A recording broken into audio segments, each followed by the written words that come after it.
আসসালামু আলাইকুম রহমতুল্লাহ। আজকে আবারও একটি ব্লাড ডোনেশনের ভিডিও নিয়ে আমি আপনাদের মাঝে এসেছি। শুরুতেই আমরা একটি বড় ধরনের বিপদ থেকে রক্ষা পেয়ে আল্লাহর রহমতে আল্লাহ আমাদের এই বিপদ থেকে রক্ষা করার পর দেখলেন যে আমরা মিশুগটে যাচ্ছিলাম, সামনে একটি বড় অটো ছিল। কীভাবে অটোটা আমাদের সামনে বাউলি মারে এবং আমরা অল্পর জন্য বিপদের হাত থেকে রক্ষা পাই। সেই অবস্থায় আজকে আমরা গাইবান্ধায় ও পজিটিভ রক্ত দেওয়ার জন্য আমার ছোট ভাই সামিউল ইসলাম বোয়ালিতে বাসা, তাকে নিয়ে গাইবান্ধা মুখ উদ্দেশ্যে আমরা সিএম সহকারে রওনা দেই। এমতো অবস্থায় আমরা গাইবান্ধার উদ্দেশ্যে যাওয়ার জন্য প্রথমত ধর্মপুরে গিয়ে আমরা সিএনজিতে উঠি। তারপরে আস্তে আস্তে গাইবান্ধার মুখেই রওনা দেই, কিন্তু রাস্তায় শুরুতে আমরা মাঠের হাটে অনেক বড় জ্যামের মুখে পড়ে যাই। আপনারা দেখতেই পাচ্ছেন যে জ্যামের রাস্তার কি অবস্থা।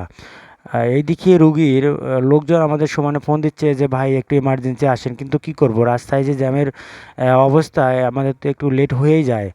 যদিও বা আমরা মোটরসাইকেল নিয়ে গাইবান্ধা যেতে পারি না, কারণ এর আগে একটা ভিডিও পোস্ট করেছিলাম যে মোটরসাইকেল নিয়ে গাইবান্ধা যাওয়া অবস্থায় 5,000 টাকা আমি জরিমানা খেয়েছি। তখন থেকে আর মোটরসাইকেল নিয়ে গাইবান্ধা যাওয়া হয়নি। সেমতো অবস্থায় আবারও আমরা সিএনজিতে করে গাইবান্ধার উদ্দেশ্যেই রওনা দিচ্ছি। এটি আপনারা দেখতেই পাচ্ছেন যে রাস্তার যে সৌন্দর্য বা রাস্তার যে অবস্থা, টোটালি একটি অনেক সৌন্দর্যর একটি মজার রাস্তা হয়েছে। কিন্তু তার মধ্যেও আবার দাঁড়িয়ে আসতে না আসতে আবারও জ্যামের মুখে আমরা পড়ে যাই। যে বাসের যে ক্রসিং অবস্থা, ডাবল বাস, এই বড় জ্যামের মধ্যে আমরা পড়ে যাই, যা প্রতিনিয়ত দাঁড়িয়েপুরে হাটে এই জ্যাম থেকেই লেগেই থাকে, থেকে যায় এবং লেগেই থাকে। সে অবস্থায় আমরা দাঁড়িয়েপুরে মোটামুটি আমাদের অনেক সময় লেগে যায়, প্রায় 20 থেকে 30 মিনিট আমাদের দাঁড়িয়েপুরে পার হইতে, এই জ্যাম কাটিয়ে উঠতে আমাদের 20 থেকে 30 মিনিট লাগে। আপনারা দেখতেই পাচ্ছেন সামনে আমাদের একটা সিএনজি, একটি বাস, যাওয়ার পরে আবার একটি বাস আমাদের। এ কারণে জ্যামের একটু জ্যামের পরিমাণটা একটু বেশি লেগেছে। এরপর আমরা দাঁড়িয়েপুরে জ্যাম পার হয়ে দাঁড়িয়েপুরে আসতে না পার হতে না হতেই আমাদের যে সিএনজির ধর্মপুরে ওটি সেটা নষ্ট হয়ে যায়। পরবর্তী দাঁড়িয়েপুরে গিয়ে আবার আরেকটি সিএনজি নিয়ে আমরা গাইবান্ধার উদ্দেশ্যে রওনা দেই। আপনারা দেখতেই পাচ্ছেন যে গাইবান্ধার যে রাস্তা,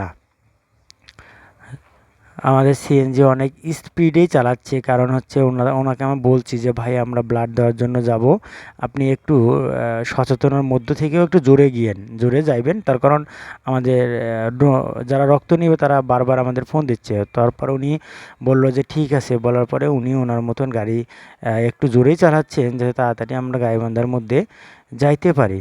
এমতো অবস্থায় আমরা তারপরও রাস্তায় একটু জ্যাম, সচেতনতার সাথে গাড়ি চালাচ্ছে উনি। এরপর আমরা গাইবান্ধার মধ্যে প্রবেশ করতে না করতেই যে কদমতলিতেও দেখতে পাচ্ছেন, এটা হচ্ছে কদমতলির মোড়। এখানেও অনেক জ্যাম পড়ে যায়। এরপর আবারও আমরা রাস্তার উদ্দেশ্যে নতুন ব্রিজের উপরে উঠি। দেখতেই পাচ্ছেন যে নতুন ব্রিজের দৃশ্যটি। আজকে আমি চিন্তা করছি যে আজকে ভিডিওটি পুরো একটি দৃশ্য আপনাদের মাঝে আমি তুলে ধরব। এরপর আমরা সিএনজি থেকে নামার পরে পুরান ব্রিজের উপরেও আপনাদের ভিডিওতে দেখার চেষ্টা করছি যে জ্যামের কি অবস্থা। তারপর আমরা একটি মিশু অটোতে উঠি।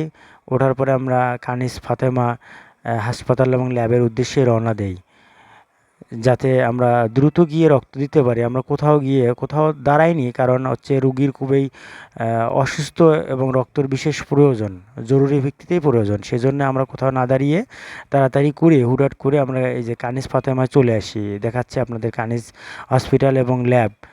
সিএম এবং আমার সেই ডোনার ছোটো ভাই সামিউল ইসলাম সহকারে আমরা প্রথমেই কানিস হাসপাতাল এবং ল্যাবের ভিতরে প্রবেশ করি। তারপরে হচ্ছে আমরা টিকিট কাউন্টার ক্যাশ কাউন্টারে গিয়ে কাগজ নেওয়ার পরে আবারও আমরা হচ্ছে যেখানে ব্লাড স্যাম্পল নেয় আর কি ক্রস ম্যাচিংয়ের জন্য, সেখানেও আমরা যাওয়ার পরে ব্লাড ক্রস ম্যাচিং যখন হয়ে যায়, তারপরে আমরা হচ্ছে ব্লাড দেওয়ার জন্য ব্লাড যে টেনে নেয় যে রুমে, সেখানে আমরা যাই। আপনারা দেখলেন যে ব্লাড টেনে নেওয়ার যে ভিডিওর দৃশ্যটি, যে আপুটি ব্লাড টেনে নেয় সে অনেক দক্ষতার সাথেও ব্লাডটা টেনে নেয়, তাকেও আজকে ভিডিওর মাধ্যমে আমরা দেখিয়েছি।